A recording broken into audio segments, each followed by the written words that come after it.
أخي الحاج، ونحن في هذه الأيام وقبل بدء مناسك حج بيت الله الحرام، يسن لك أن تذهب إلى المدينة بنية زيارة مسجد رسول الله صلى الله عليه وسلم، فالصلاة فيه خير من 1000 صلاة فيما سواه إلا المسجد الحرام.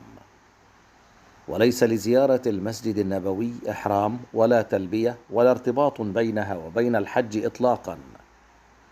فإذا وصلت إلى المسجد النبوي فقدم رجلك اليمنى عند دخوله وسم الله تعالى وصل على رسول الله صلى الله عليه وسلم، واسأل الله أن يفتح لك أبواب رحمته، ثم مل عينيك بقبر رسول الله صلى الله عليه وسلم.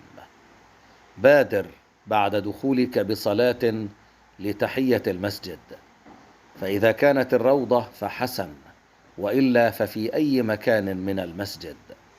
ثم صلي في المسجد ما شئت وادعو الله تعالى لك ولأمتك.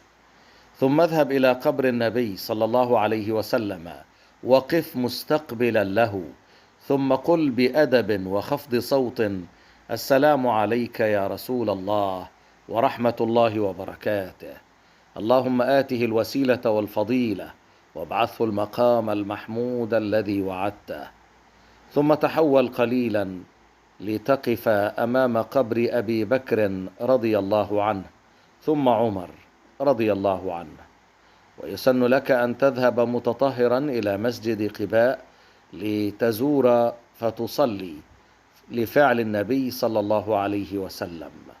ويسن لك أن تزور قبور أهل البقيع، فليس بالمدينة مساجد ولا أماكن تشرع زيارتها غير ما ذكر، فلا تشق على نفسك وتتحمل ما ليس لك فيه أجر، وإنما مل عينيك بقبر رسول الله صلى الله عليه وسلم، وحاول أن تكون مهتما متذكرا مقبلا على مودته محبا لمجالسته يوم القيامة، حتى يكون لك نصيب في الشرب من حوض رسول الله صلى الله عليه وسلم.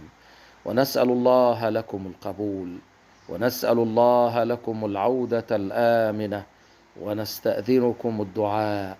نسألكم أن تدعوا لأمتنا، وأن تدعوا لبلادنا وللمسلمين ولأحوالهم في هذه الأماكن المباركة وتلك الأيام المباركة التي تقضون فيها فريضة الحج في هذا العام.